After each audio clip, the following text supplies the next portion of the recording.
Last class में हम लोगों ने ब्रिज बॉन्डिंग के बारे में पढ़ा था, तो उसी क्लास को हम लोग रिवाइज करते हैं और आगे की तरफ मूव करते हैं।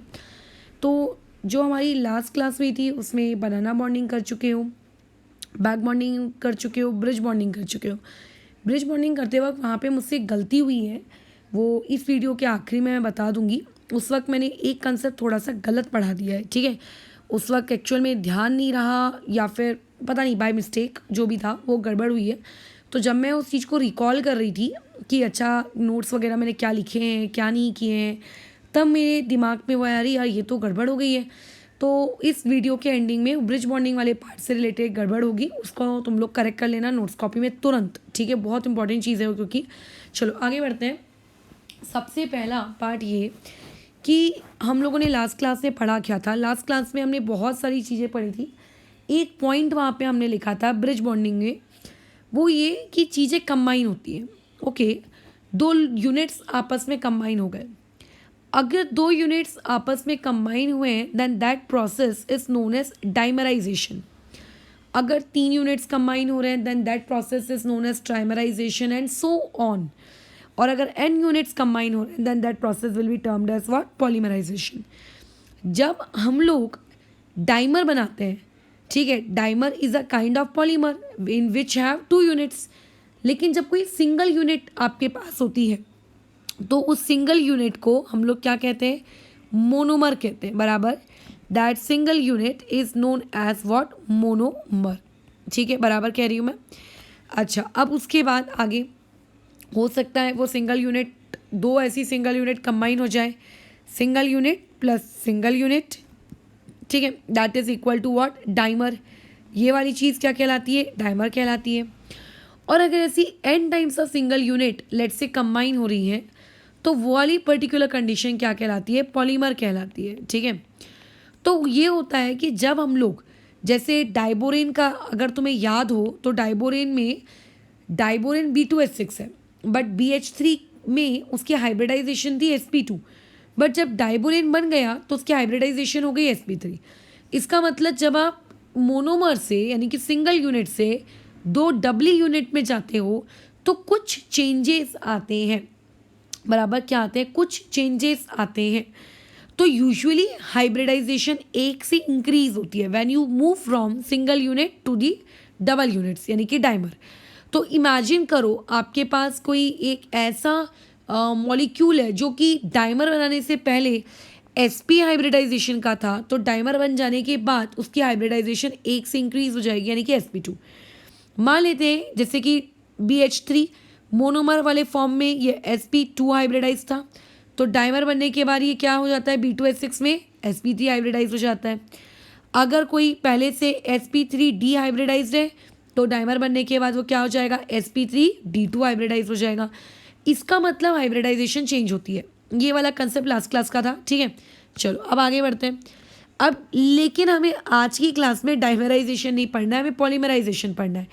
तो बेसिकली आपको अब ये पता होना चाहिए whether a molecule will polymerize और नॉट, ठीक है। आपके पास अगर कोई एक मॉलिक्यूल है, डाइमराइज होगा कि नहीं होगा, ये पहला कंसर्न। और अगर डाइमराइज हो रहा है तो ट्राइमराइज क्यों नहीं, मतलब और 4 यूनिट क्यों नहीं जुड़ रही, 5 यूनिट क्यों नहीं जुड़ रही, n टाइम्स ऑफ यूनिट क्यों नहीं जुड़ रही, ठीक है। तो आप लोगों को कुछ ऐसी कंडीशंस याद होनी चाहिए, पता होनी चाहिए, जिसके बेसिस पे, ठीक है, आप ये आइडेंटिफाई करोगे कि कोई यूनिट पॉलीमराइज होगा कि कोई यूनिट पॉलीमराइज नहीं होगा, ठीक है। अभी लास्ट क्लास में अगेन बातचीत करते हैं। लास्ट क्लास में जब हम लोगों ने डिस्कशन किया था तो वहाँ तक कि आपके पास दो पीरियड्स में हमें काम करना है। एक करना है हमें सेकेंड पीरियड के साथ काम और दूसरा हमें करना है थर्ड पीरियड के साथ काम। सेकेंड पीरियड के जो प्राणी होते हैं उनका जो कोऑर्डिनेशन नंबर होता है वो 4 होता है, और जो थर्ड पीरियड के लोग होते हैं उनका कोऑर्डिनेशन नंबर 3 होता है, बराबर। अच्छा, और अगर किसी का कोऑर्डिनेशन नंबर को आप उनके स्टेरिक नंबर के जैसे ट्रीट करोगे, तो अगर किसी का कोऑर्डिनेशन नंबर 4 है तो वो कौन सी हाइब्रिडाइजेशन एग्जिबिट कर सकता है, वो sp3 hybridisation maximum, coordination number का मतलब ही होता है मैक्सिमम, तो वो मैक्सिमम sp3 हाइब्रिडाइजेशन एग्जिबिट करता है। और पीरियड नंबर 3 में आप लोगों का कोऑर्डिनेशन नंबर कितना हो जाता है 6, और उसके द्वारा मैक्सिमम हाइब्रिडाइजेशन वो जो शो कर सकता है वो होती है sp3d2 हाइब्रिडाइजेशन। ठीक है, चलो अब आगे बढ़ते हैं। अब कुछ एग्जांपल्स लेते हैं, उन एग्जांपल से समझते हैं कि ये जो चार्ट लिखवाया गया है इस चार्ट को आप कैसे अज्यूम करोगे या कैसे इसकी मदद से डिसाइड करोगे कि कोई भी आपका मोनोमर डाइमर बनाएगा कि नहीं बनाएगा और पॉलीमर बनाएगा कि नहीं बनाएगा। अगर टेंशन आ रहा है कि ट्राइमर का क्या, तो यार वो टेंशन ना लो, उतना पार्ट आपको कुछ कुछ ट्राइमर्स ही है सिलेबस में, उतना आपको याद रखना पड़ेगा कि किस में बन रहा है किस में नहीं बन रहा है। ठीक है, बहुत ही सिंपल सा लॉजिक है, याद रखना। सेकेंड पीरियड वाले का मैक्सिमम हाइब्रिडाइजेशन जो अचीव कर सकता है वो sp3। और एक और लॉजिक याद रखना कि जब भी आप मोनोमर से अगर आप डाइमर में जा रहे हो तो हाइब्रिडाइजेशन चेंज होती है, तो अगर डाइमर से अगर आप पॉलीमर में जा रहे हो तो भी तो हाइब्रिडाइजेशन चेंज होनी चाहिए ना, राइट। लेकिन कभी भी कोई भी एलिमेंट अपनी मैक्सिमम हाइब्रिडाइजेशन को क्रॉस नहीं करेगा, ठीक है, कभी क्रॉस नहीं करेगा, याद रखें। तो जस्ट इमेजिन करो आपके पास एक मोनोमर है, ठीक है।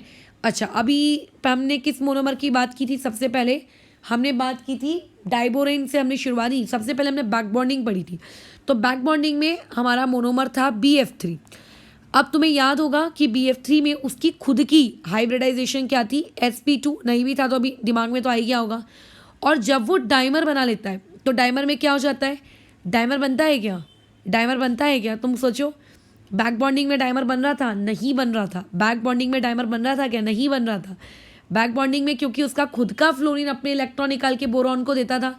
डाइमर मतलब 2 यूनिट्स के वहाँ जुड़ने की नीड ही नहीं पड़ती थी, क्योंकि बोरॉन का फ्लोरीन खुद इतना अपने आप में स्वयं इतना आत्मनिर्भर था कि वो अपने इलेक्ट्रॉन आराम से वैकेंट ऑर्बिटल को बोरॉन के दे देता था। तो डाइमर तो बनता नहीं था, ये बात तो मुझको पता है, ये तुमको भी पता है। लेकिन तुम यहाँ खुद देखो, ठीक है, आप यहाँ पे खुद देखो कि अगर अगर अगर अगर अब तुम बोलोगे कि बोरॉन कौन से पीरियड का एलिमेंट है, तो मैं बोलूँगी सेकेंड पीरियड का। तो सेकेंड पीरियड के एलिमेंट मैक्सिमम हाइब्रिडाइजेशन sp3 देते हैं, हाँ देते हैं। तो फिर BF3 को भी तो sp3 हाइब्रिडाइजेशन देना था, और जब आप sp2 से sp3 जा रहे हो एक हाइब्रिडाइजेशन बनाना जरूरत। बट यहाँ पे याद रखिए कि इस पर्टिकुलर यूनिट में यहाँ पे बैक बॉन्डिंग हो रही है। यहाँ पे जो आपके पास पर्टिकुलर एग्जांपल दिया जा रहा है, इस एग्जांपल में बैक बॉन्डिंग हो रही है, और जो चीज खुद के साथ बॉन्ड बना चुकी है, जो खुद के साथ बॉन्ड बना के इलेक्ट्रॉन की कमी को पूरा कर चुकी है, उसको किसी और के साथ बॉन्ड बनाने की क्या नीड है? कोई नीड नहीं है। सो देयरफॉर जो आपका BF3 होता है, BF3 में क्योंकि खुद बैक बॉन्डिंग हो जाती है, तो अगर बोरॉन खुद की हाइब्रिडाइजेशन sp2 से sp3 करना चाहे भी तो बैक बॉन्डिंग की वजह से नहीं होता है, इसीलिए डाइमर नहीं बनता है। तो इससे एक रिजल्ट अपने छोटे से दिमाग में याद रखो कि जब जब किसी स्पीशीज में बैक बॉन्डिंग होगी तब तब उसका डाइमर नहीं बनेगा। और जब डाइमर नहीं बना है यार, तो पॉलीमर बनने का तो फिर सवाल ही पैदा नहीं होता है। डाइमर मतलब 2 यूनिट्स का जुड़ना। अच्छा, अब आते हैं हम लोग BF3 के बाद बाकी हैलोजेंस पे। इसके हमने क्वेश्चंस भी किए थे एसिडिटी से रिलेटेड। तो देखो, बाकी के जो 3 है, इन तीनों में आपकी बैक बॉन्डिंग नहीं होती। क्यों नहीं होती यहाँ पे बैक बॉन्डिंग? क्योंकि इन लोगों में साइज का डिफरेंस आ जाता है। यहाँ पे क्या आ जाता है? साइज का डिफरेंस आ जाता है, ठीक है। Back bonding is a kind of overlapping, उस दिन भी बताए थे। तो एक सूटेबल साइज 2 मिक्स देने वालों का लेने वालों का होना चाहिए। तो क्योंकि यहाँ पे साइज का डिफरेंस आ जाता है, एक क्लोरीन ब्रोमीन आयोडीन बहुत बड़े बड़े हो जाते हैं, स्टेरिक हिंड्रेंस प्रोड्यूस करते हैं। तो इस वजह से क्रिएट स्टेरिक हिंड्रेंस, तो जिस वजह से यहाँ पे कोई भी प्रकार की बैक बॉन्डिंग अंदर ही अंदर नहीं होती, मतलब विथ इन द मॉलिक्यूल आपका ब्रोमीन अपने इलेक्ट्रॉन बोरॉन को नहीं दे सकता, ठीक है, बोरॉन को नहीं दे सकता। तो यहाँ पे आप ये कह सकते हो कि यहाँ पे किसी प्रकार की बैक बॉन्डिंग नहीं होती। बट क्या ये लोग इलेक्ट्रॉन डेफिशिएंट नहीं है? अरे ये लोग भी तो इलेक्ट्रॉन डेफिशिएंट है। बोरॉन के पास तो मात्र 6 इलेक्ट्रॉन है। अब अगर ये अपनी इलेक्ट्रॉन की भूख बैक बॉन्डिंग से पूरी नहीं कर पा रहा है, तो ये क्या करेगा? बनाना बॉन्डिंग करेगा या तो ब्रिज बॉन्डिंग करेगा। तो तुम खुद दिमाग लगाओ, यहाँ पे कौन सी बॉन्डिंग होने वाली? बनाना। बनाना तब होती है जब देने वाले के पास भी इलेक्ट्रॉन नहीं होते। यहाँ तो देने वाला क्लोरीन ब्रोमीन आयोडीन है, इनके पास तो है इलेक्ट्रॉन, तो ये ब्रिज बॉन्डिंग करेंगे। और ब्रिज बॉन्डिंग में आपका क्लोरीन, एक मॉलिक्यूल का क्लोरीन दूसरे मॉलिक्यूल के बोरॉन को एम्प्टी ऑर्बिटल में इलेक्ट्रॉन देकर आएगा।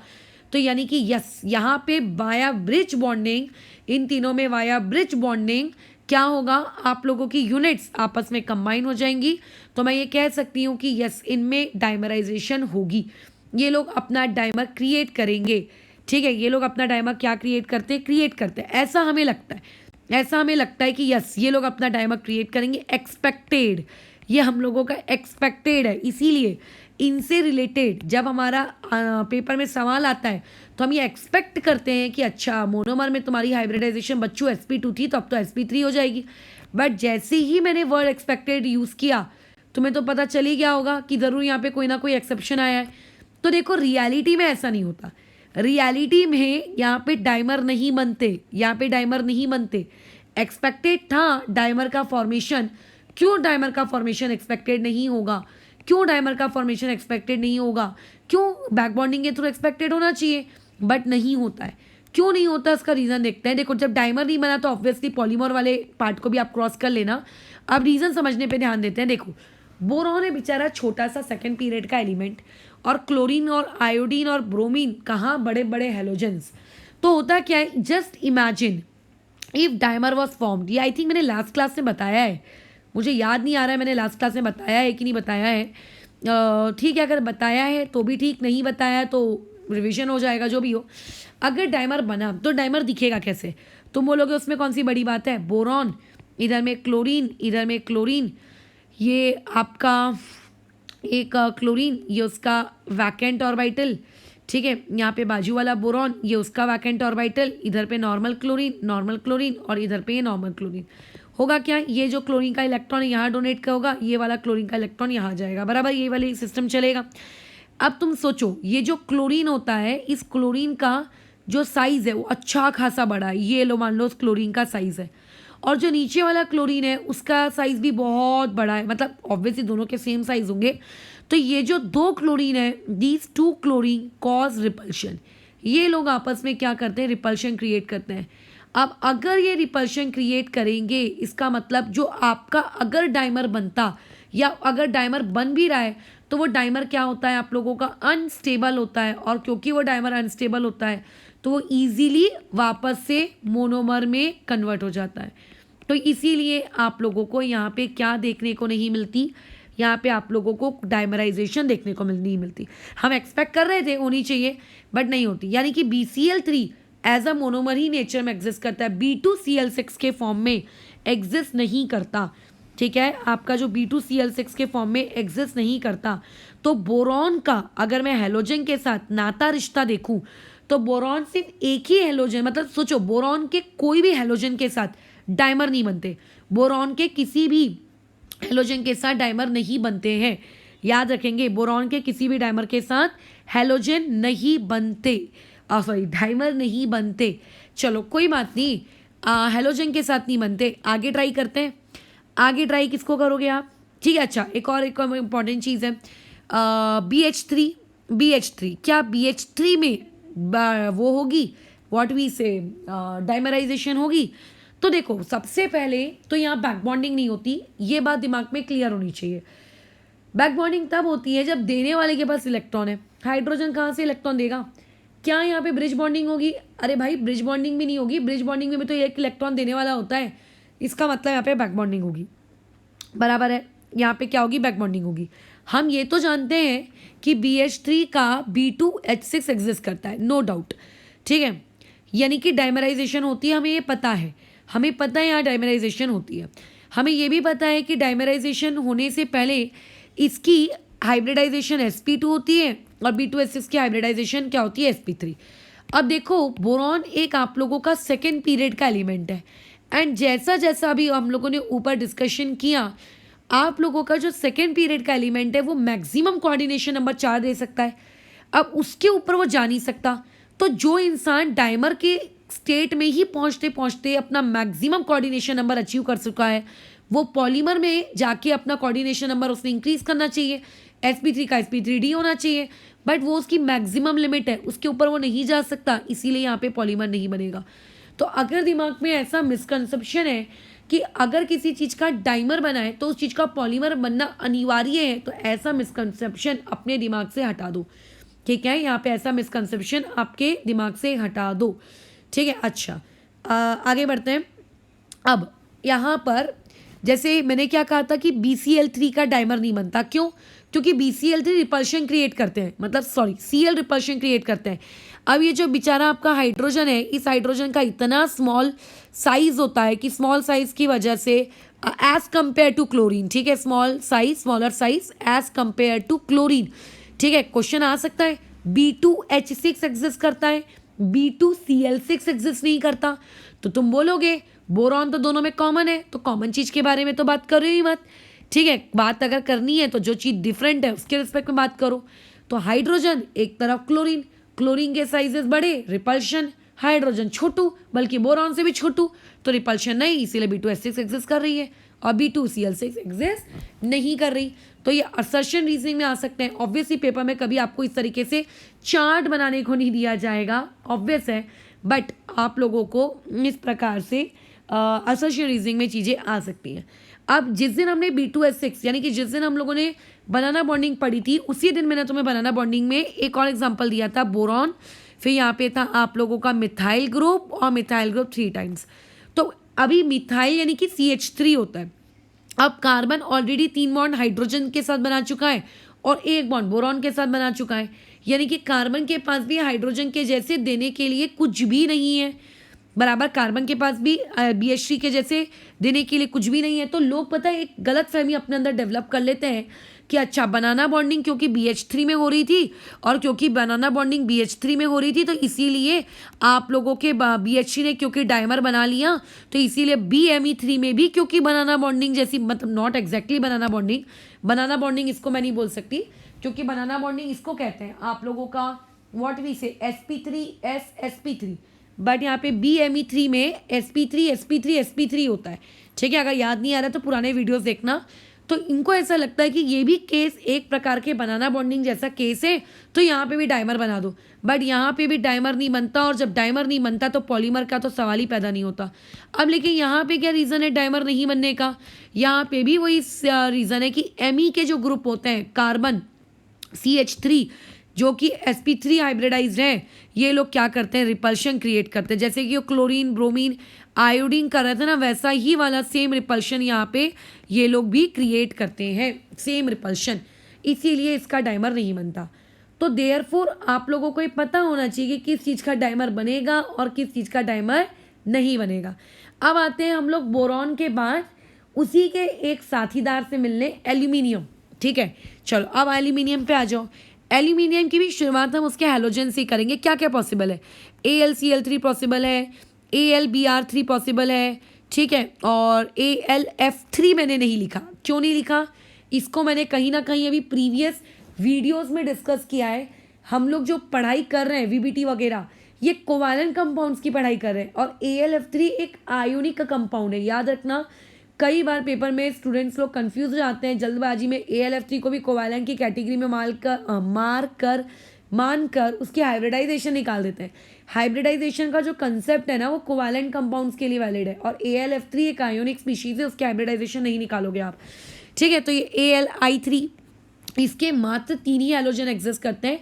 लगे तो मैंने अभी जो भाषा बोली कि AlF3 मैंने यहाँ क्यों इंक्लूड नहीं किया, इसी के बाजू में कहीं लिख लेना, ताकि जब नोट्स कॉपी आप रिवाइज कर रहे हो तो आपको समझ में आए। ओके, अब बात आती है एल्यूमिनियम की। तो एज वी नो कि एल्यूमिनियम आप लोगों के 3rd पीरियड का एलिमेंट है, ठीक है। तो अगर उसको पहुंचना है तो उसके पास मैक्सिमम हाइब्रिडाइजेशन जो होगी एज वी डिस्कस्ड अबो, वो होगी sp3d2 हाइब्रिडाइजेशन, क्योंकि उसका जो कोऑर्डिनेशन नंबर होता है वो कितना होता है, 6, ठीक है। कोऑर्डिनेशन नंबर का ही मतलब होता है मैक्सिमम। ओके, अब AlCl3 क्या बैक बॉन्डिंग करता है? नहीं करता। 3 और 3 के बीच में बैक बॉन्डिंग नहीं होती, तो यहाँ पे नो बैक बॉन्डिंग, इतना तो पता है।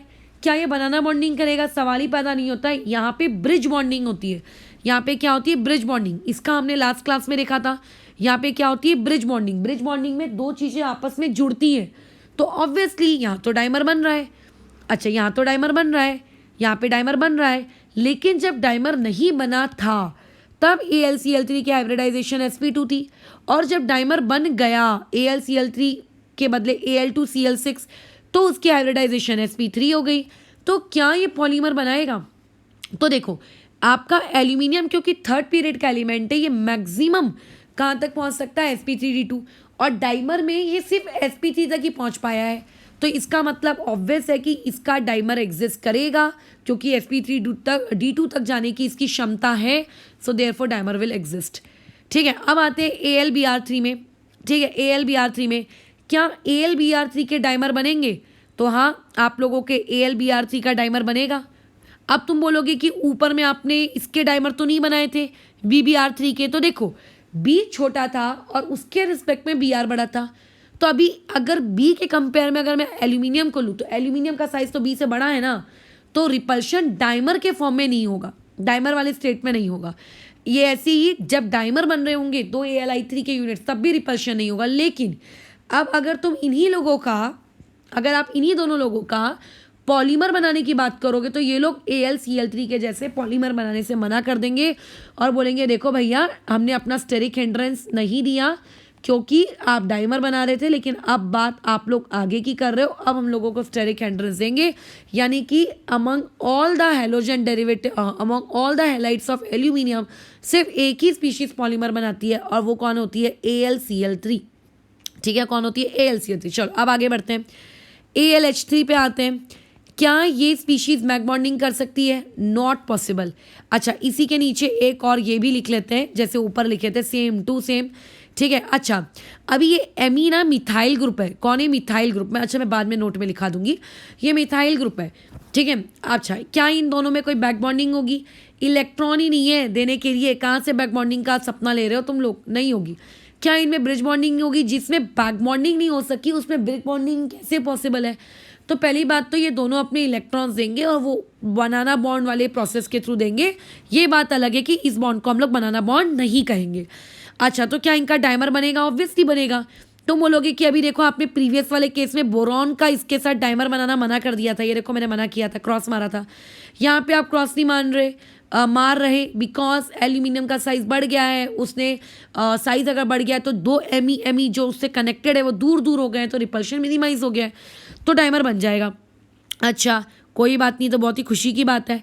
AlH3 का जब आप पॉलीमर मांगोगे तो बोलेगा हाँ हाँ, जब AlCl3 जैसी चीज़ पॉलीमर बना सकती है तो मेरा H तो Cl के कंपेयर में छोटा ही है, वो क्यों पॉलीमर ना बनाएगा। लेकिन जब आप AlMe3 को बोलोगे पॉलीमर बनाने के लिए तो वो मना कर देगा, जस्ट लाइक आप लोगों के AlBr3 ने मना किया, जस्ट लाइक आपके AlI3 ने मना किया due to the reason of what steric hindrance.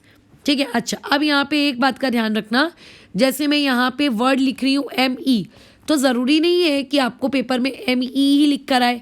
तुम जब IUPAC आगे पढ़ोगे तो तुम्हें पता चलेगा ET is known as ethyl, फिर आपका PR is known as propyl.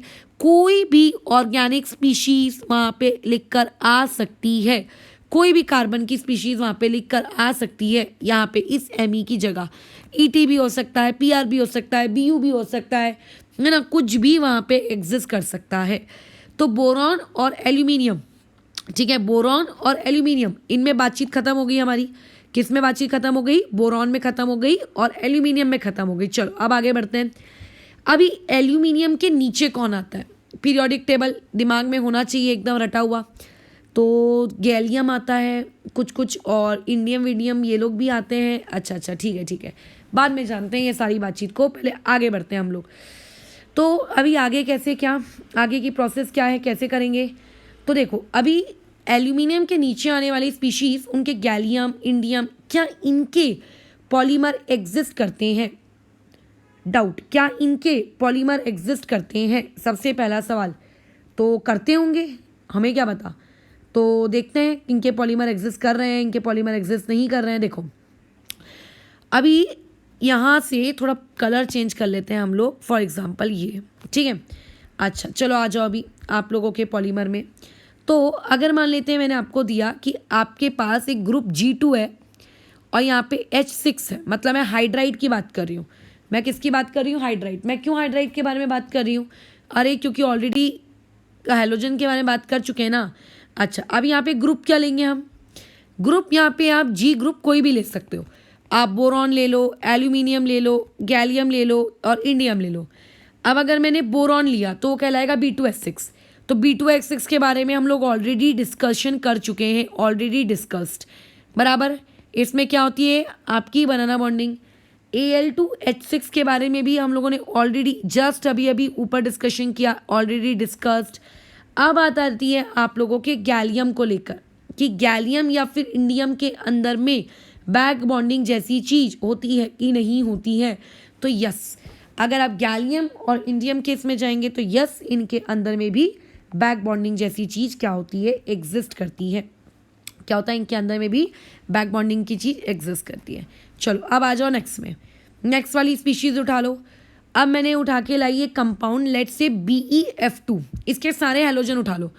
BeF2 उठा लिया और BeCl2 ले लिए, BeBr2 ले लिया और BeI2 ले लिया, राइट। ठीक है, अभी इसमें इनके डाइमर एग्जिस्ट करेंगे क्या, छोड़ो डाइमर को, पहले इनके हाइब्रिडाइजेशन देखो। sp और बेरिलियम कहाँ का मेंबर है, बेरिलियम सेकेंड पीरियड का मेंबर है। अगर ये सेकेंड पीरियड का है तो मैक्सिमम हाइब्रिडाइजेशन जो ये अचीव कर सकता है वो क्या है, sp3। अगर बेरिलियम का डाइमर बनेगा, अगर बनेगा, आई एम नॉट सेइंग कि बन रहा है, अगर बनेगा तो sp2 हाइब्रिडाइजेशन का होगा। तो बोल रहे हैं हाँ ठीक है चलेगा। और अगर पॉलीमर बनेगा तो पॉलीमर sp3 का होगा, तो हाँ चलेगा। तो यानी कि BeF2 BeCl2 BeBr2 अगर इन्होंने डाइमर बनाने के लिए रजामंदी दे दी तो डेफिनेटली इनके पॉलीमर्स भी बन जाएंगे। अगर स्टेरिक रिपल्शन नहीं हुआ तो ठीक। अभी BeF2 सबसे पहले चेक किया करो कहीं बैक बॉन्डिंग तो नहीं, तो पहले ही दिख रहा है BeF2 में बैक बॉन्डिंग होती है, ठीक है। जैसे आपके BeF3 में बैक बॉन्डिंग होती है ना, BeF2 में भी बैक बॉन्डिंग होती है। और जो स्वयं के साथ बॉन्ड बना चुका है तो वो किसी और के साथ डाइमर क्यों बनाएगा। तो ना तो BeF2 का डाइमर एग्जिस्ट करता है ना तो उसका पॉलीमर एग्जिस्ट करता है। लेकिन अब अगर आप बाजू में आ जाओ BeCl2 BeBr2 BeI2, तो इन सभी के डाइमर बनेंगे क्योंकि इनके अंदर किसी भी प्रकार की कोई बैक बॉन्डिंग नहीं है, ठीक है। नो BB, अच्छा कोई BB नहीं है इनके अंदर, ठीक है। तो इनके डाइमर बनेंगे। जब ये अपने डाइमर बनाएंगे तो इनकी हाइब्रिडाइजेशन sp से क्या हो जाएगी, sp2। बट हम तो जानते हैं कि बेरिलियम मैक्सिमम हाइब्रिडाइजेशन sp3 तक जा सकता है। तो जब ये अपना पॉलीमर बनाएगा, अच्छा अब किसी को डाउट आएगा कि मैडम ट्राइमर बनाएगा तो sp3, फिर फोर्थमर बनाएगा तो sp3d, तो अगर पॉलीमर बनाएगा तो फिर पता नहीं क्या होना चाहिए। ऐसा नहीं होता है, पॉलीमर बनाने पे सिर्फ एक हाइब्रिडाइजेशन का इंक्रीज होगा।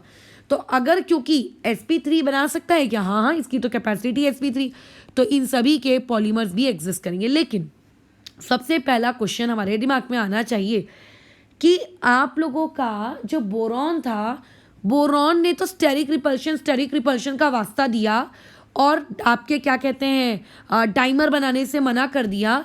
बेरिलियम ने क्यों नहीं किया, सिंपल रीज़न, जब basic chemistry left to right जाने पे साइज घटता है। मतलब बेरिलियम वर्सेस बोरॉन में किसका साइज छोटा हुआ, बोरॉन का, क्योंकि बोरॉन का साइज छोटा था तो उतने दो क्लोरीन को दूर दूर रख नहीं पाया, तो वहाँ स्टेरिक रिपल्शन जनरेट हुआ। और बेरिलियम और बोरॉन के कंपेयर में बोरॉन का साइज छोटा हो गया और बेरिलियम का बड़ा। अब अगर मान लेते हैं सेम यही लॉजिक अगर मैं यहाँ लगाऊं आपके BeMe3 को, क्योंकि देखो BeMe3 आप लोगों का जो है एल्यूमिनियम के केस में भी डाइमर तो बना ले रहा था, पॉलीमर नहीं बना रहा था। देखो यहाँ देखो, डाइमर बन रहा था, पॉलीमर नहीं बन रहा था। बोरॉन के केस में कहाँ गया, बोरॉन के केस में दोनों ही नहीं बन रहा था। अब बेरिलियम के केस में क्या होगा, बेरिलियम के केस में क्या होगा, वो डाइमर भी बनाएगा और वो पॉलीमर भी बनाएगा। जब बड़े से आयोडीन ने स्टेरिक रिपल्शन नहीं दिया तो छोटे से Me की क्या औकात, ठीक है। अच्छा अब आ जाती है BeH2 की, तो जो आप लोगों को गैप नहीं है उसके बीच में, मेरे लिखने में हो गया है। तो यहाँ पे बनाना बॉन्डिंग एग्जिस्ट करेगी। यहाँ पे कौन सी बॉन्डिंग एग्जिस्ट करेगी, बनाना बॉन्डिंग। तो बनाना बॉन्डिंग में भी तो दो यूनिट्स आपस में जुड़ते ही हैं, तो यहाँ पे भी डाइमर बनेगा। और क्योंकि डाइमर के फॉर्म में ये sp2 हाइब्रिडाइज है तो ये अपना पॉलीमर भी बना सकता है, बराबर। ये अपना क्या बना सकता है, पॉलीमर भी बना सकता है। इस तरीके से हम लोगों ने कुछ काम धाम किया, किसके रिस्पेक्ट में काम धाम किया, आप लोगों के डाइमराइजेशन के रिस्पेक्ट में। मुझे ऐसा लग रहा है शायद लास्ट क्लास में मैं पढ़ा चुकी हूँ ये चीज़, but I am not sure. और मैंने ये वाला वीडियो बनाने से पहले ये देखा नहीं कि मैंने लास्ट क्लास किस टॉपिक पे रोकी थी। तो देयरफॉर अगर पढ़ा दिया है तो एक बार फिर से रिवीजन हो गया होगा, बट अगर नहीं पढ़ा है तो अच्छी बात है। चलिए आगे बढ़ते हैं।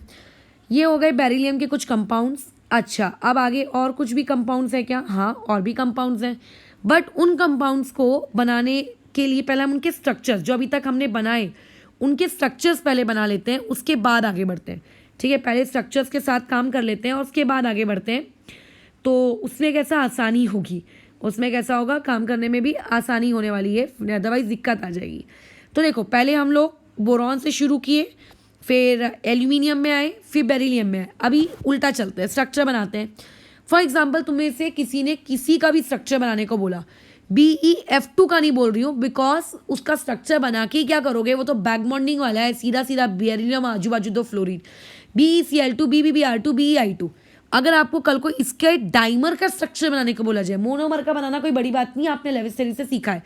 अगर आपको G4 का स्ट्रक्चर बनाने को बोला, नॉट G4, इस बार X लेना चाहिए क्योंकि हेलोजन है ना, X4 का स्ट्रक्चर बोला जाए, जहाँ पे X क्या क्या हो सकता है, X यहाँ पे क्लोरीन हो सकता है, ब्रोमीन हो सकता है, आयोडीन हो सकता है। यहाँ पे कभी भी फ्लोरीन नहीं होगा क्योंकि BeF2 डाइमर नहीं बनाता है, क्योंकि उसके अंदर बैक बॉन्डिंग हो जाती है। तो ऐसे में इनका स्ट्रक्चर दिखेगा कैसा, कोई भी हेलोजन लो तो देखिए कैसे बनाएंगे। आपने एक बेरिलियम लिया, ठीक है, ये आपका बेरिलियम है, ये उसका एक हेलोजन X है, ये उसके ऊपर लोन पेयर ऑफ इलेक्ट्रॉन है। ये आपका दूसरा हेलोजन है, ये उसके ऊपर लोन पेयर ऑफ इलेक्ट्रॉन्स है। फिर एक दूसरा बेरिलियम ले लो, ये आपका एक और बेरिलियम है, ठीक है, बेरिलियम की यूनिट, ये उसका एक और हेलोजन है, ये उसके ऊपर लोन पेयर ऑफ इलेक्ट्रॉन्स है। ये एक और हेलोजन है, ये उसके ऊपर लोन पेयर ऑफ इलेक्ट्रॉन्स है। तो अब क्या होगा, बेरिलियम के पास एम्प्टी ऑर्बिटल होगा, इस बेरिलियम के पास भी एम्प्टी ऑर्बिटल होगा। तो कुछ इस प्रकार का आदान प्रदान चलेगा, ये वाले इलेक्ट्रॉन्स कूद कर यहाँ आ जाएंगे, ठीक है, और यहाँ वाले इलेक्ट्रॉन्स कूद के यहाँ चले, सॉरी ये वाले इलेक्ट्रॉन्स कूद के यहाँ चले जाएंगे। तो यानी कि क्या मैं इस स्ट्रक्चर को ऐसा लिख सकती हूँ कि ये बेरिलियम, यहाँ पे ये हेलोजन, यहाँ पे एक और बेरिलियम, यहाँ पे एक हेलोजन, ये वाला आपका हेलोजन इस बेरिलियम के साथ कोऑर्डिनेट बॉन्ड बना रहा है और इसके साथ नॉर्मल बॉन्ड।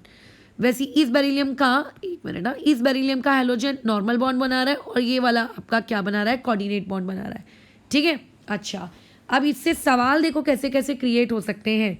आपसे ये पूछा जाएगा कि जो डाइमर बना, इस डाइमर आप लोगों का इलेक्ट्रॉन डेफिशिएंट, इस डाइमर इलेक्ट्रॉन डेफिशिएंट। तो यूजुअली हमारा दिमाग कैसा चलता है कि बनाना बॉन्डिंग, ब्रिज बॉन्डिंग से तो इलेक्ट्रॉन डिफिशिएंसी कम हो जाती है, हाँ ख़त्म हो जाती है। तो देखो वो बिल्कुल, क्योंकि हम लोग स्टैंडर्ड एग्जांपल BF3 लेकर चलते हैं ना, BF3 BH3, जो डाइमर बनाने से पहले sp2 हुआ करते थे और डाइमर बनाने के बाद sp3 हो जाते हैं।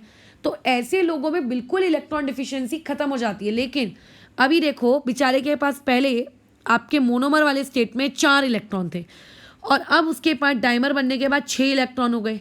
तो यानी कि उसके पास इलेक्ट्रॉन डिफिशिएंसी ख़त्म तो नहीं हुई, हाँ, बट ये मैं कह सकती हूँ कि अब बेचारे के पास इलेक्ट्रॉन डिफिशिएंसी कम ज़रूर हो गई है। तो आपका जो पॉलीमर बना, यानी कि जो डाइमर बना, वो डाइमर अभी भी क्या है, इलेक्ट्रॉन डेफिशिएंट स्पीशीज़ है। कोई पूछेगा कि ये पॉलीमर आपके प्लेन में लाई करेगा कि इसके कुछ molecule out of the plane lie करेंगे, तो हमारे दिमाग में कैसा चलता है, वो Al2Cl6 का एग्जाम्पल चलता है कि अच्छा Al2Cl6 में, अच्छा B2H6 में तो वो आउट ऑफ द प्लेन जाता था, तो ये भी आउट ऑफ द प्लेन होगा क्योंकि यहाँ पे ब्रिज बॉन्डिंग हो गई। ऐसा मत रटो, ठीक है। आप ये देखो कि पहले उसकी हाइब्रिडाइजेशन sp थी और अब उसकी हाइब्रिडाइजेशन sp2 हो गई। तो sp से वो कन्वर्ट हो रहा है sp2 में। sp लीनियर होता है, VSEPR थ्योरी, आपकी sp वाली चीज़ें लीनियर होती हैं, और जो sp2 है वो ट्राइगोनल प्लेनर होता है। और ट्राइगोनल प्लेनर भी आप लोगों का कैसा है, एक प्लेनर मॉलिक्यूल है, उसके तो नाम में ही वर्ड प्लेनर लिखा है। इसीलिए जो पॉलीमर बना, वो जो पॉलीमर आप लोगों ने क्रिएट किया, वो पॉलीमर आप लोगों का क्या है, एक प्लेनर मॉलिक्यूल है।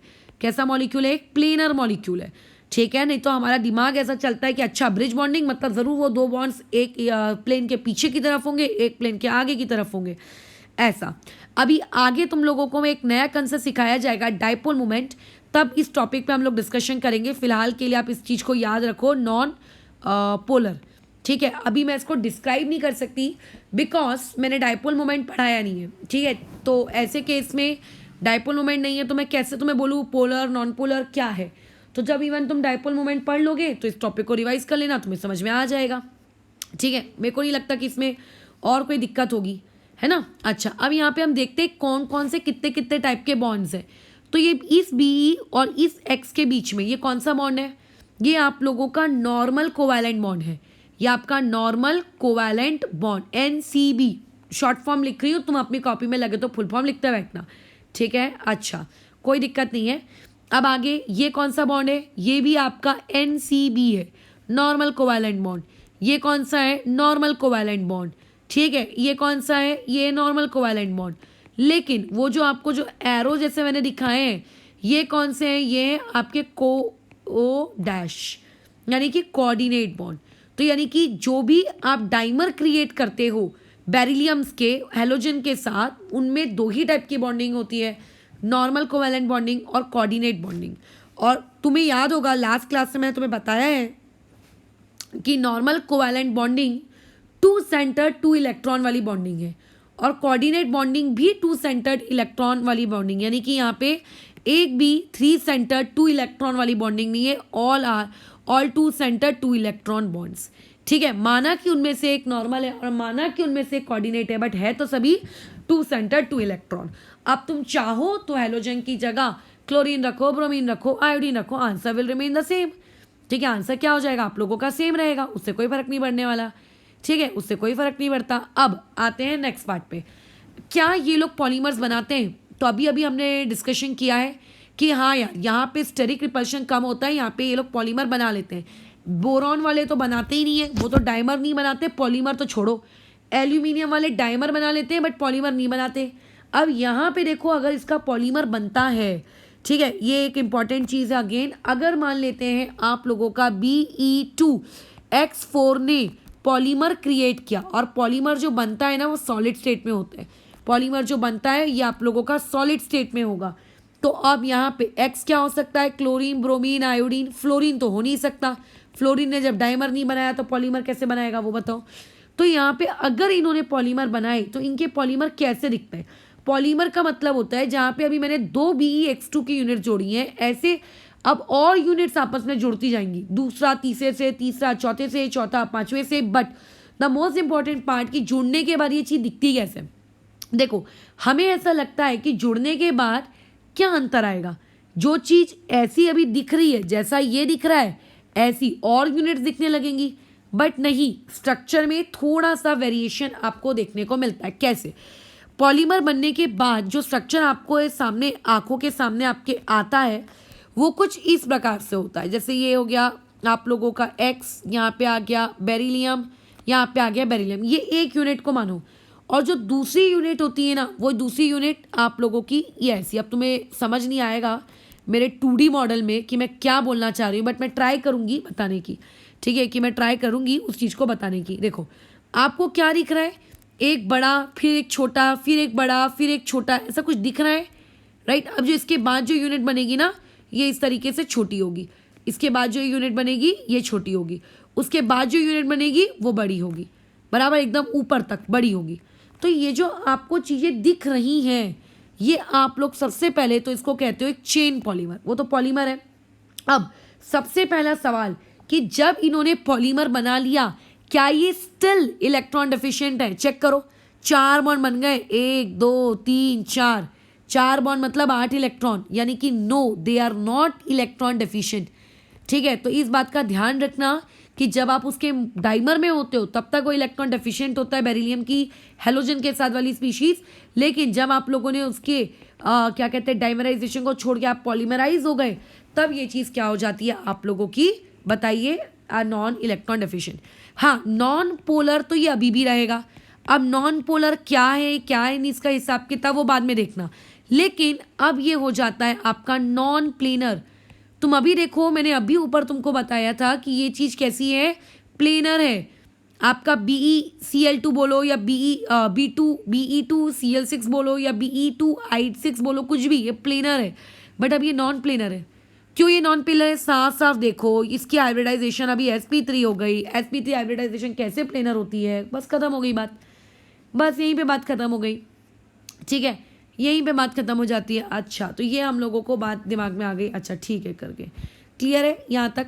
तो ये बेरिलियम के हमने कुछ इंपॉर्टेंट चीज़ें देखी, बेरिलियम की कुछ इंपॉर्टेंट चीज़ें देखी, ठीक है। चलो अब आगे बढ़ते हैं, नेक्स्ट में आ जाते हैं। नेक्स्ट में Be2H4, Be2H4। अब देखो Be2H4 कैसा दिखेगा, ये आपका बेरिलियम, यहाँ पे हाइड्रोजन, बेचारे के पास तो इलेक्ट्रॉन देने के लिए भी कुछ नहीं है, ये बेरिलियम, ये इसका हाइड्रोजन, ये इसका हाइड्रोजन, यहाँ पे लेट्स से ये इसका वैकेंट ऑर्बिटल, ये इसका वैकेंट ऑर्बिटल। अब क्योंकि यहाँ पे क्लोरीन के जैसे इलेक्ट्रॉन देने के लिए हाइड्रोजन के पास लोन पेयर नहीं है, तो कौन आते हैं इलेक्ट्रॉन देने, ये बेचारे आपके सिग्मा इलेक्ट्रॉन्स आते हैं, ये इधर, और यहाँ के जो ये दो सिग्मा इलेक्ट्रॉन्स है वो इधर, यानी कि यहाँ पे बनाना बॉन्डिंग हो रही है। तो ये स्ट्रक्चर क्या मैं ऐसा लिख सकती हूँ, हाइड्रोजन बेरिलियम, हाइड्रोजन बेरिलियम, अच्छा बेरिलियम को मैंने यहाँ बोरॉन लिख दिया, करेक्ट कर लेना, यहाँ हाइड्रोजन और यहाँ हाइड्रोजन, ये ऐसा दिखता है। अब सबसे पहला पॉइंट, क्या ये चीज़ इलेक्ट्रॉन डेफिशिएंट है कि नहीं है, तो दिख रहा है कि इसने अभी भी सिर्फ 3 ही बॉन्ड बनाए, 3 बॉन्ड मतलब 6 इलेक्ट्रॉन, 6 इलेक्ट्रॉन मतलब ये स्पीशीज अभी भी कैसी है, इलेक्ट्रॉन डिफिशिएंट स्पीशीज है। पॉइंट नंबर 2 में आते हैं, क्या यहाँ पे कोई भी प्रकार का कोऑर्डिनेट बॉन्ड है, नहीं, ऊपर में कोऑर्डिनेट बॉन्ड से यहाँ पे ये वाली स्पीशीज आपका नॉर्मल कोवैलेंट बॉन्ड है, ये वाला बॉन्ड आपका नॉर्मल कोवैलेंट बॉन्ड है, लेकिन ये जो आपको दिख रहा है, अगर याद हो बनाना बॉन्डिंग, तो ये आपका 3 सेंटर्ड 2 इलेक्ट्रॉन बॉन्ड है, ठीक है, ये आप लोगों का एक क्या है, 3 सेंटर्ड 2 इलेक्ट्रॉन बॉन्ड। तो यहाँ से कल को कैसे भी क्वेश्चन क्रिएट किए जा सकते हैं कि Be2H4 में number of 2 centre 2 electron bonds कितने हैं, तो देखकर बताओ कितने हैं, 2, और यहाँ पे 3 सेंटर 2 इलेक्ट्रॉन बॉन्ड्स भी कितने हैं, ये है आपका 2। अब एक और क्वेश्चन आएगा, क्या ये स्पीशीज प्लेनर है, तो देखो बॉन्ड मतलब जब वो मोनोमर था, जब वो सिंगल था, तब उसकी हाइब्रिडाइजेशन sp थी, लेकिन जब वो डाइमर बन गया उसकी हाइब्रिडाइजेशन sp2 हो गई। sp linear, sp2 trigonal planar, दोनों ही प्लेनर होते हैं, तो यानी कि आप लोगों की क्योंकि नई वाली हाइब्रिडाइजेशन प्लेनर है, तो एज ए रिजल्ट पूरा का पूरा मॉलिक्यूल भी क्या रहेगा, प्लेनर रहेगा। अच्छा, अब यहाँ पे मैं ये समझा नहीं पाऊंगी, इसको समझा के कोई मतलब नहीं है, डाइपोल मोमेंट में मैं प्लेनर पोलर और नॉन पोलर ये 2 वर्ड समझा दूंगी, तब इस वीडियो को वापस से आके एक बार अपनी नोट्स कॉपी को देख लेना कि अच्छा आपने पोलर क्यों बोला था किसी स्पीशीज़ को, या नॉन पोलर आपने किसी पर्टिकुलर स्पीशीज़ को क्यों बोला था, बराबर है। तो देखो हमने क्या क्या डिस्कस कर लिया, देख लेते एक बार बेरिलियम में हमने BeF2 देख लिया, BeCl2 देख लिया, BeR2 देख लिया, BeI2 देख लिया, BH2 देख लिया, BeMe3 बाकी रह गया है। तो क्या फ़र्क पड़ेगा BeMe3 के आने से, कुछ नहीं, वो भी आप लोगों का बैक बॉन्डिंग नहीं कर सकता, वो भी ब्रिज बॉन्डिंग नहीं कर सकता, लेकिन फिर भी आप बोलोगे क्या अंतर है, तो इसमें बहुत इंपॉर्टेंट अंतर है, क्योंकि एक बहुत ही इंपॉर्टेंट एक्सेप्शन यहाँ आ रहा है, वो ये कि इसका स्ट्रक्चर भी आप लोगों का देखने में कुछ इस प्रकार से दिखेगा, जैसा अभी हमने ऊपर वाले का बनाया ना वैसा ही दिखेगा, ठीक है, ये ऐसे, ये कुछ ऐसा, ठीक है। अगर मैं तुमसे पूछूं कि ये वाला जो बॉन्ड है ये कौन सा बॉन्ड है, तो तुम बोलोगे ये नॉर्मल कोवैलेंट बॉन्ड है। मैं पूछूंगी यहाँ कौन सा बॉन्ड है, तुम बोलोगे नॉर्मल कोवैलेंट बॉन्ड है।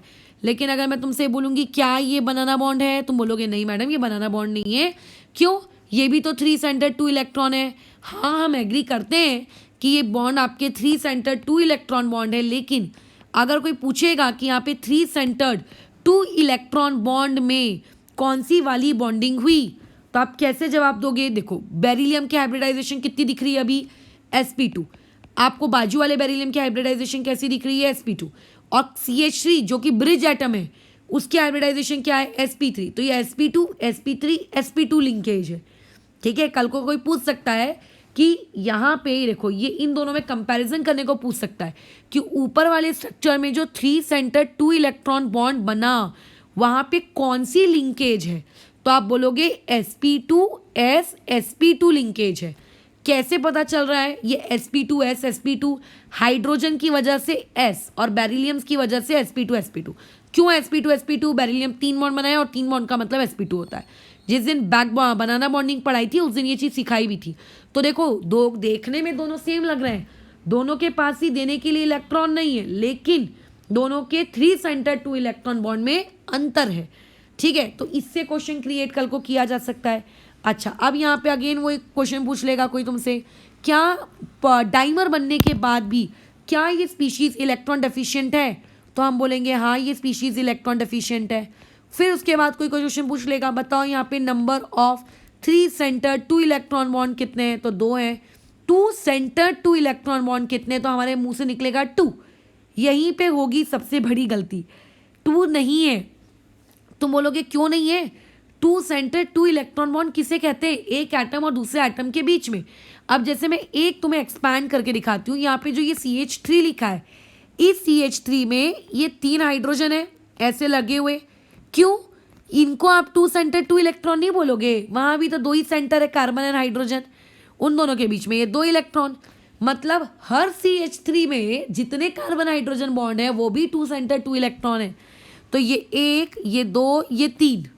वैसे ही इधर से भी 3, कितने हो गए? 6। इधर से 3 9, इधर से 3 12। उसके बाद ये तो नॉर्मल था ही 13, और ये भी नॉर्मल था यानी कि 14। यानी कि यहाँ पे टोटल आपके पास नॉर्मल कोवैलेंट बॉन्ड कितने रहेंगे? 14 रहेंगे। याद रखना, ये भी एक लोगों से गलती हो जाती है क्योंकि उनके दिमाग में Be2H4 की इमेज इतने अच्छे से छपी हुई रहती है कि वो लोग बोलते हैं यस नॉन प्लेनर या फिर जो भी है। क्या ये पोलर की चीज पोलर है, समझाओ ये बात में समझाओ कैसे पोलर आते हैं, बट ये चीज नॉन पोलर। अब सबसे जरूरी चीज अब यहाँ पे वो तुमसे पूछता है क्या ये प्लेनर है, तो हम लोगों को लगता है हाँ हाँ प्लेनर है। जब आपकी ऊपर वाली स्पीशीज प्लेनर थी क्योंकि उसमें हाइब्रिडाइजेशन sp से sp2 जा रही थी, तो ये भी आप लोगों की प्लेनर होनी चाहिए, तो हम बोलेंगे हाँ हाँ ये भी प्लेनर है। बट नहीं, ये नॉन प्लेनर है, और ये नॉन प्लेनर हुआ है CH3 की वजह से। इस CH3 की हाइब्रिडाइजेशन sp3 है। अगर इस CH3 की हाइब्रिडाइजेशन sp3 है और सारे CH3 की हाइब्रिडाइजेशन sp3 होगी, और sp3 टेट्राहाइड्रल शेप होती है, टेट्राहाइड्रल शेप प्लेन में नहीं होती। माना कि आपके दोनों बेरिलियम प्लेन में होंगे, माना कि आजू बाजू के लेट से कार्बन भी प्लेन में होंगे, बट कुछ एटम्स तो आउट ऑफ द प्लेन जा रहे होंगे ना, तो as a result of this overall molecule आप लोगों का क्या बन गया? Non planar. तो कोई भी डायग्राम अगर तुम बना सकते हो तो उस डायग्राम से रिलेटेड किसी भी प्रकार के क्वेश्चंस पे अगर तुमसे पूछे जाएं तो इजीली निकल के आएंगे, लेकिन डायग्राम कैसे बनाना है ये भी पता होना चाहिए। ठीक है, चलो अभी नेक्स्ट में आ जाते हैं हम लोग। 1 मिनट।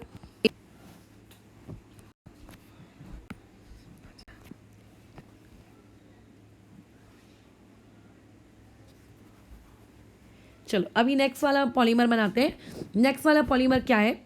अभी जैसे हम लोगों ने देखा था, इनमें से पॉलीमर कौन बना पा रहा है?